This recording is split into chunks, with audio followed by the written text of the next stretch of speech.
Bismillahirrahmanirrahim. Assalamualaikum warahmatullahi wabarakatuh. Pada bedah kasus ini, saya ingin membahas salah satu sengketa yang terjadi di pengadilan. Sengketa itu berkaitan dengan perjanjian jual beli atas objek tanah, tetapi pihak penjual belum menerima uang sepenuhnya. Atas tanah itu kemudian sudah dilakukan land clearing, kemudian cut and fill, dan berbagai jenis aktivitas lainnya di atas tanah itu. Kemudian di kemudian hari ternyata ditemukan persoalan di atas batas tanah itu, di atas tanah yang tadi diperjualbelikan, ternyata terdapat persoalan yaitu mengenai batas-batas tanah dengan pihak yang bersebelahan atas tanah objek tanah yang diperjualbelikan itu. Kemudian pihak penjual menyatakan saya tidak dapat melanjutkan pembayaran dikarenakan ada proses persoalan batas tanah itu. Kemudian penjual tidak membayar sepenuhnya dan meminta perjanjian dibatalkan dan uang minta dikembalikan.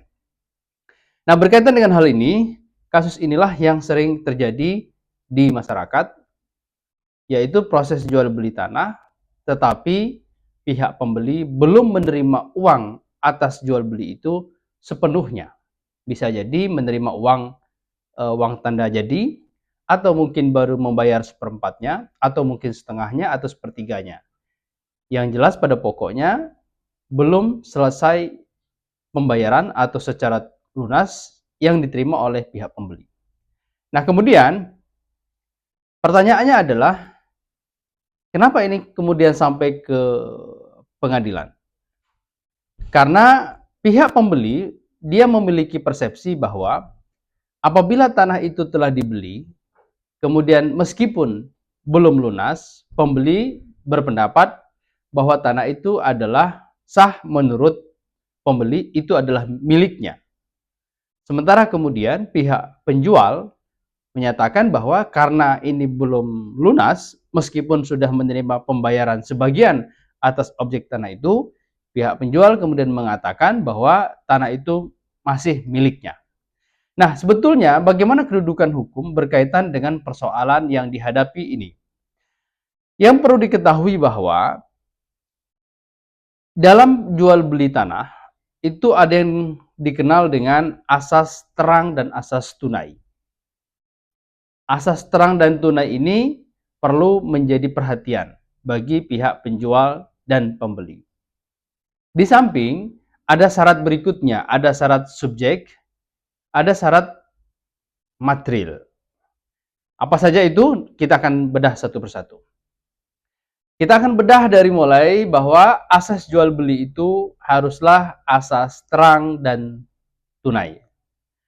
Asas terang itu adalah asas keterbukaan atas jual beli objek tanah yang sedang akan ditransaksikan. Kepada siapa ini harus terang? Pertama, terang itu diketahui oleh pihak-pihak yang memang memiliki kepentingan atas objek tanah itu. Siapa saja itu? Satu, tentu adalah ahli waris. Apabila ahli warisnya telah dewasa, maka ahli waris perlu untuk diberitahukan. Meskipun sebetulnya tidak ada kewajiban untuk meminta izin dikarenakan pemiliknya, dalam hal ini adalah orang tuanya, masih hidup. Tetapi setidaknya perlu patut diberitahukan agar tidak ada kecurigaan atau posisinya melemahkan pihak pembeli. Jadi oleh karena itu, sebagai penjual yang beretikat baik, tentu wajib memberitahukan kepada pihak-pihak ahli waris, meskipun tanah itu adalah milik orang tua yang masih hidup. Kemudian, siapa lagi yang kemudian perlu diketahui? Tentu yang perlu diketahui adalah pihak-pihak yang berbatasan atau yang berbatasan dengan tanah-tanah sebelahnya. Tanah sebelahnya. Ini kalau tanahnya itu berupa kaplingan, saya kira kalau berupa kaplingan itu sudah jelas batas-batasnya. Ada batas tetangga sebelah, ini sudah, kalau itu sudah sangat jelas batasnya. Tetapi meskipun sudah sangat jelas, saya kira juga patut untuk diberitahukan. Setidaknya nanti akan memperkuat posisi pihak penjual ataupun pihak pembeli jika terjadi persoalan di kemudian harinya. Tetapi yang menjadi persoalan adalah apabila tanah itu tanah yang bukan kaplingan, tanah hamparan luas yang batas-batasnya tidak dapat diketahui. Yang diketahui hanyalah pihak pemilik dan pihak-pihak yang bersebelahan atas tanah-tanah itu. Nah, ini saya kira perlu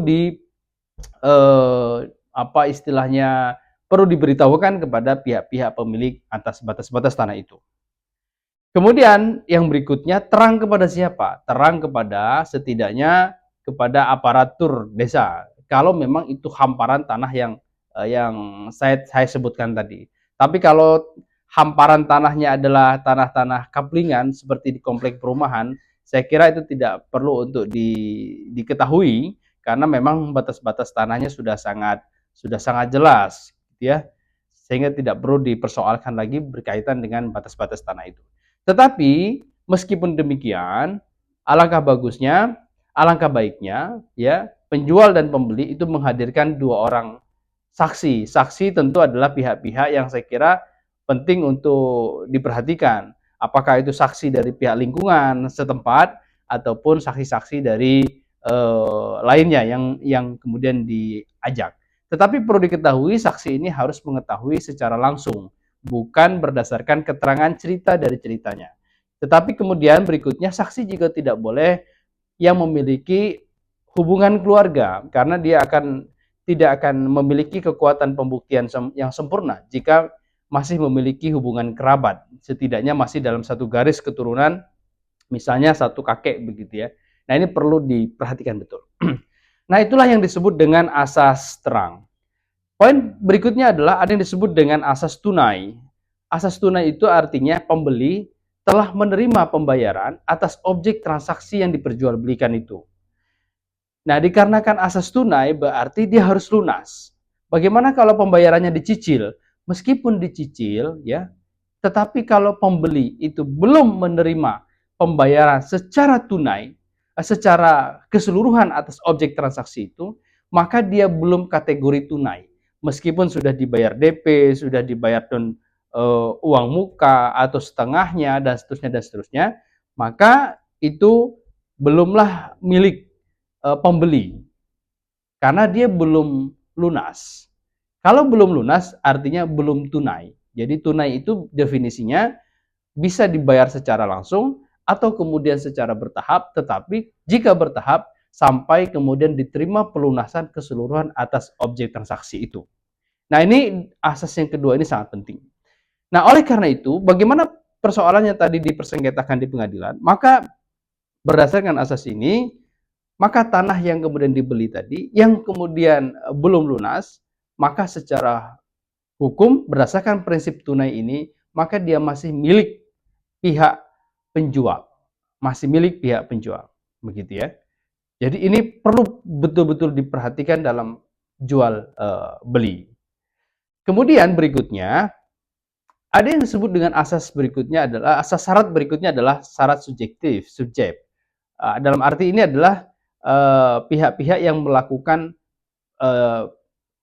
pengikatan. Misalnya syaratnya dia harus cakap. Cakap ini dia harus memenuhi syarat-syaratnya, yaitu dia telah dewasa. Telah dewasa, ya. Kemudian yang kedua dia tidak dalam keadaan gila. Yang ketiga dia tidak di bawah pengampuan dari pihak lainnya.